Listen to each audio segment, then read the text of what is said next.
Okay, so let me see if I have some useless things open. Close this. Close this.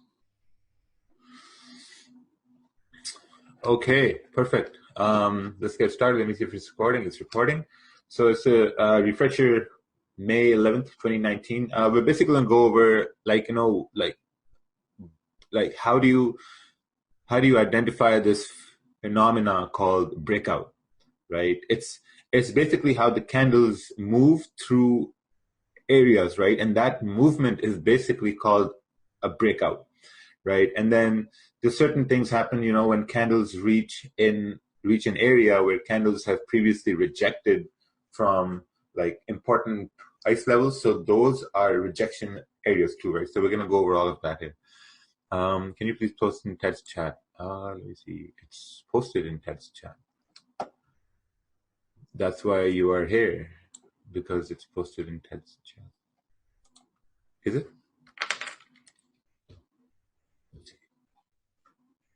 Yeah, it is. Okay, perfect. So that's the number one. What's a breakout, right? A breakout happens when you look left. When you look left, let's say you have a resistance area here, and you have a support area down over here, right? And then the candles are moving up, down, up, down, up, down, and then all of a sudden you have a candle that moves up, right?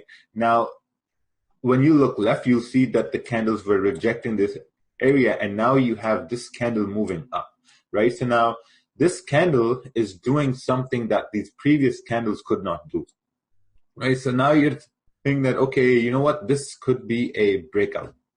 So what happens is now there are probabilities, right? The probabilities are that there's a higher probability that if this is a 30-minute time frame, or let's say if this is a 1 hour time frame, right? The probability of this move to continue up is higher than the probability of it moving down, right? So for the sake of simplicity, what we're going to do is we're not going to include fake outs here, because that just confuses a lot of people. So we're only going to focus on the trend, right? So in this case, the trend is up. So what happened was price came up, it reached into a consolidation area because it found resistance, and then it found support, right? It reached a consolidation, broke out. So now when you're trading the trend, you're looking for these moves, right? You're looking for candles to do things that the previous candles could not do, right? So when you're looking at the charts, you're only looking at candles, and that's all what we see. So it's very, very important for you to know what candles are doing, how to study candles, how to tell, in a way, like how to tell a story of candles, right? So that's what a breakout is like. It's a continuation of trend, right? But before it happens, always remember, I repeat it again, there's going to be an area of consolidation, which what they call is that price is going to create a box. So this is your box, and then you have a candle that breaks out, and then what you expect the next candles to do, what do you expect? Will it continue? Now, there are two things are going to happen. Either the candles are going to continue moving up, or what they're going to do is that they'll try to form some sort of a support. And that support, like, you'll have to wait for that support, because after you have a break, the next candles will continue down and they will create a support. What most people do is, it happens all the time. It used to happen for me too. Like, once you have a break, right? Well, now you don't want to miss out a move, so you take a buy right over here. What happens when you take a buy right above here? The candle starts to move down, and you're like, oh shit, I become the weight. So that's where you get the perfect entry for a sell, but in the opposite way, right? So you took a buy anticipating a move up, but then you have a move down. So what happens when you took a buy up over here? When you have a buy up here, you always got to think, right? The step number one is to think that, okay, if you're going to take a trade, where will your stop loss be? Makes sense? So if you're taking a buy here, where do you think your stop loss is going to be? It can't be down over here, because the important zone that broke was down over here. So we're going to go over a lot of examples here later on, but this is just for the sake of explanation. But a good trader will say, okay, you know what? I took a bad entry up over here, so maybe a stop loss down here would make sense. So now think about it. You have a wide stop loss, man. Like, you have a really big stop, which is just below the breakout handle. So what you got to do is you have to wait for price to come down, and then you have to wait to see if candles start to form support. We do this every day. So you have to wait for candles to start to form support. The basic rule is that when price does a breakout, either if it's to the upside or to the downside, you have to wait for candles to come to the breakout level and form a bullish or a bearish candle respectively, right? Because then and only then you can say that, okay, like, you know what, the candle broke out, it came down to do a retest, and now it's trying to form a support. Good support levels you can find basically on the 30-minute or the 1-hour charts, because they are mostly, what's the word? Like, they have strong confirmations. Most people, what they do is they will start to look for, let's say you have a breakout here. What most people do is they'll start to look at the 5-minute or the 15-minute, right? So now that's not a bad idea, but it's also not really a good idea too, because they have very, very weak confirmations, right? Because what's going to happen is that on the 5-minute and the 15-minute, you're going to see a lot of candles going up and down, so that's going to sway you off your analysis, right? Plus, what's going to happen is that you're going to see a lot of false confirmations, right? And they will not be quality confirmations. This is very, very important. But when you look at the 30-minute or the 1 hour, you start to look at now your confirmations are going to take time, but they will be quality confirmations, right? So let's say you have a breakout here, the next candle goes down, you have another candle going down, and the next candle, they start to form a support, right? So then you can say, okay, you know what, we've started to form support, and now you can initiate your step one. Your step one is, okay, we have found support. Step one is stop loss, right? Stop loss, you can say, okay, we found support. Obviously, stop loss has to be below support or above resistance, whatever the case is, right? So you place your stop here, and then you play the game of odds, right? There's always a probability, right? So whenever you take a trade, you're counting on the fact that, okay, what's the probability that this breakout has happened? There's a support formed, a trend is bullish. What's the probability that it's going to continue moving up, right? The probability of it moving up will always going to be higher than the probability of it breaking down. So you always have to keep that in mind. And when you keep that probability in mind, you keep your risk in mind, you're no longer afraid to take a trade, right? You're no longer getting antsy about the trade. You're no longer saying that, oh, what if it goes down? Because you have your confirmations, you have a breakout, you have a support formed in a bullish trend, and you're comfortable with taking that risk. So now, for example, let's say that you don't wait for price to come down to form support, and you take a buy right above here, and then you have candles moving down. So now, obviously, you're going to be afraid. Obviously, you're going to say, oh, shit, what do I do now? Candles are moving down, and then you're going to close your buy, and then you're going to take a sell because you're like, oh, shit, we're going down. And then that's just going to create a whole bunch of confusion, right? So it's very important to wait for candles to break out the levels which the previous candles could not do, right? We're going to go over some examples later. A breakout happens when a candle goes through an area which other candles couldn't, right? That's why they gave the name of the candles as like a gladiator candle, right? Because the candle did something that the previous candles could not do. I'll repeat this again and again and again, because that's what the probability dictates that things are going to happen. Most times there will be retest, other times there will be no retest based on volume. This is very, very important, right? Because sometimes what happens is that you have a breakout, and then you're looking to you're looking to enter on a retest, right? But sometimes what happens is that there is no retest. There's so much volume in the market. The candles are so huge that they keep on going and they give no retest, right? That happens. I think that happens, 30 to 40% of the time it happens, right? But most times there will always be a retest. Sometimes, what's going to happen is that that you're going to have a candle moving up, right? And then all of a sudden you'll have a wick like this, and then another candle starts to move up, right? So what this will mean is that this wick down here would be a kind of like a retest, that it did a retest. This happens too, right? And this takes a lot of practice and experience to execute on this situation, right? But when you're starting off, what you're basically looking at is, let's remove this here. what you're basically looking at is you're basically looking at candles moving down, and then you're waiting to see if the candles are trying to form some sort of a support, right? So now when you have something like this, and then you can turn around and say, okay, you know what? We have a bullish trend. Candles made a high right over here, right? You have a high. So now there's a 70% chance that the price is going to retest that high, right? Now on the higher time frame, this move is going to look something like this. Let's say this is the 4-hour time frame. So this is what it's going to look like.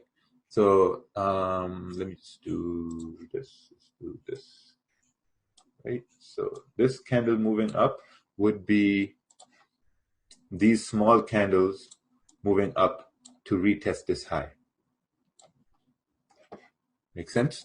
So you had a break right over here, and then price made a high, and then now you're saying, okay, you know what, we've made a high, so now I'm probably going to wait for price to come down and create some sort of a support.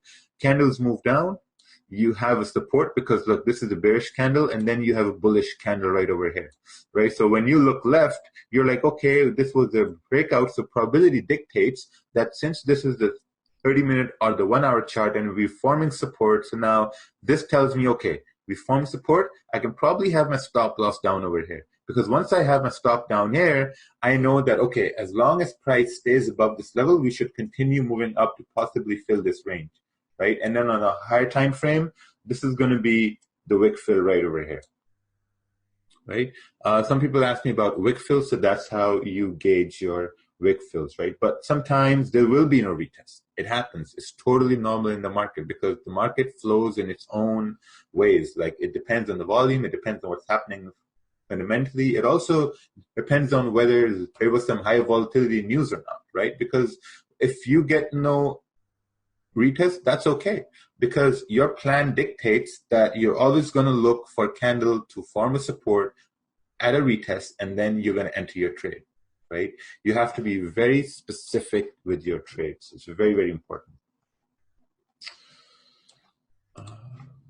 See, you can ask questions on the go too. So, but I'm going to make sure I answer all the questions before they're even asked. So we're going to do this. All right. So let's say that we have a situation like this, right? So you have a resistance formed here, and then you have candles moving up, right? Provided that, let's say that you missed out on this retest. So now you have candles moving up, right? So what do you do after this? Now, sometimes what's going to happen is that guy's going to say, okay, you know what, since this is a 30-minute chart, so I'm going to place a stop loss down over here because they said that in the webinar, and then I'm going to target for this wick fill, right? What you don't understand is that there is a resistance area here that was broken, because when you look at this level here, look at this candle, it was bullish, and then you had a strong bearish candle, right? So when you have the strong bearish candle, you always got to look at yourself and say, okay, so why did this candle happen? What was in this area that made this candle go all the way down, right? It was probably something strong. So now what you got to see is now all you got to do is you just got to wait to see if the candles will actually come down to this area, because if they do, you have a higher chances, a very strong probability of candles to continue moving bullish, right? Because we've made a high right over here. So let's see what happens. So you have this candle coming down here. So now what do you do? So do you take, how is that a retest when it never broke that resistance? Oh no, that was just for like, that was just for example purposes, right? But we're focusing on what's happening in the now, right? Now, what's happening here is that you have a candle coming down bearish. What most people will do is that they will take a buy right over here, right? They'll take a buy here. Now, it's not a bad trade, but it's also very risky because the candle is moving against you, right? You have to enter trades when candles are moving in your direction. If you're looking for buys, you want candles to move in bullish, right? If you're looking for sells, you want candles to move bearish, right? So now when you look at this, you're seeing that, okay, the candle is moving bearish. And when you look left, you see that, okay, it's coming into that zone. So what do? You have to wait. You have to wait to see if the next candle can give you some sort of a confirmation that, okay, we are now trying to form bullish, that we're trying to form some sort of a bullish idea here, right? So entering at this bearish candle, it's like you're saying that, okay, the next candle, I'm anticipating it to form bullish. That's in a way saying that, okay, you know what, I'm gambling my trade to see that if the next candle will form bullish or not. Because if you're entering here, where's your stop loss, right? Where's the stop loss? You can say that, okay, maybe my stop loss is down over here. And this is a huge stop loss, man. Like, look at this. You have no confirmation. This is a huge stop loss. So you're waiting. Now look what happened, right? You have a bullish candle that formed right over here. And when you look left, you're seeing that, okay, you know what? This is resistance here, and we have a bullish candle. So now probability dictates that since price made a high right here, and then we had a breakout, and then you have a bullish candle formed. So maybe, like, you know, now you can place a condition on your trade and say, okay, you know what, as long as the price stays above the low of this candle, we should be continuing to move up to fill this range. Make sense? And these are the trades that we've taken on Mixer every day, because you're just waiting for price to do something that you want to see, right? So let's see what happens here. Nice. So continuing to move up, right? So now what you're looking at here is looking at the candles is that, okay, this candle formed bullish at support. So now even though this candle had a small body, which means that there's less buyers because the body is small, but eventually you have these wicks forming higher lows, right? You have higher lows forming, and look at where this candle closed. This candle closed higher than the previous candle, right? So you have a higher low and you have a higher high, right? So what do you expect for the next candles to do? It's probably going to move up. There we go. It moved up, right? And you still have your stop below this previous candle here. So now the most important thing is, now what do you do? Now how do you manage your trade? Because you're in profits, right? You have your stops. So now you have choices of either move stops to break even, or you want to take profits. Why you want to move it to break even? Because look at this area right here, right?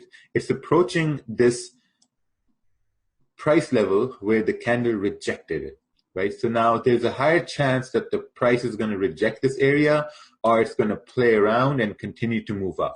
We don't know what's going to happen because this is now acting as a resistance. So it's always a good idea to place stops at break even, because once you place your stop loss at break even, you have a risk-free trade, right? Because imagine this. Now, all a trade is that you're placing a straight line on a chart, and then price is either moving above it or it's moving below it, right? A dream of a trader is to have zero drawdown, minimal drawdown, and the price moves in their direction. So once you have a trade, let's say you took your trade right over here, right? And now you have your stop loss in profits as well. So now you have a risk-free trade. Nothing can take this away from you. You have to realize that. Always realize this. Nothing can take this away, because now you have a risk-free trade and you're at this resistance and you're not sure whether it's going to break it or reject it. So let's see what happens. See, we have a break up. It's all good. And then look what happened, right? We have a move down. So that's why it's really, really important to secure what you can and let some run with stops at break even. Because, like, man, this candle could have easily, like the next candle could have easily went up, right? So let's continue, move on. All right, so we have this situation right over here, right? So how do we handle this situation? So first of all, what we see is that there is support, right? Because you have these candles creating wicks in this area. So when you see these wicks, this means that there is some sort of a rejection happening here. right? And when you look at the price to the left, you'll see that, okay, maybe this price or whatever price this is some sort of an important price, because that important price is making candles jump, right? So on the other end of the spectrum, now when you see this bullish candle, are we anticipating that price is going to continue moving up from here, right? I'd say that it's going to be pretty hard because, yo, what's that? Oh, okay, mute. Right. Okay, so there's a very less chance that price is going to continue moving up, because once you look left, you see that this candle here got rejected, right? You see this candle here through a wick got rejected. And when you look further left, you see this candle here through a big wick here too. So for me to take a buy here, it's going to be pretty risky, because, you know, now I'm anticipating price to continue up through all this area and then having a wide stop down over here, right? The best scenario here would be to see if price is going to form some sort of a support, maybe, you know, down over here. So you can say that, okay, one support we have down over here, and the next support maybe we have down over here to continue moving up. So in a way, you're saying that, okay, like, you know what, we're trying to form steps. One step is here, and then the second step would be up over here. But we're not sure what's going to happen. So basically what you want to do is you have to wait for a candle to close. So let's see what happens. When we go to the next slide, we have a move coming down, right? Now, is this a trade entry? Is this a valid trade when candle is moving against you? This is not a valid trade, right? There's nothing saying that we are moving up or we are moving down, because this candle is against us, right? Like if we're saying, okay, we're moving up, we have a bearish candle. So now, man, who knows? The next candle can also go bearish, because now you can say that, okay, oh, we formed resistance and we're going to go down to this support, right? Or we can say, okay, you know what? This is probably going to do a retest and continue to move up. What's the probability that it's going to move up or it's going to move down? It's 50-50, right? Like we don't know, because we've jumped from support. This candle is bearish. Like, are we going up? Or, you know, we've formed a resistance, but at the same time, we've jumped from support. Are we going down? We have no idea. So what we got to do is we got to be a good boy, and we have to wait for the next candle to close to see if we can find some sort of a confirmation. There we go. We have a bullish candle that formed like this. Now what do we do? I don't think we can do anything here, right? Because remember what we talked about, candles with no wicks? Candles with no wicks means that if this candle has no wick, this means that this candle has no range for the next candle to go down. Or now, if you're saying that, okay, we're trying to move up, where are we moving up? Because look, it's still throwing wicks in the same area. This gets really hard to trade, right? So when you enter a trade here, you have no clue where it's going, man. Like you have no idea where it's going to go. But still, like, you know, if you're stuck in that, if you have married your analysis that, okay, we're moving up, it's not going to last for a very long time, because this is it's just so hard to take a trade here. So what do? We wait for the next candle.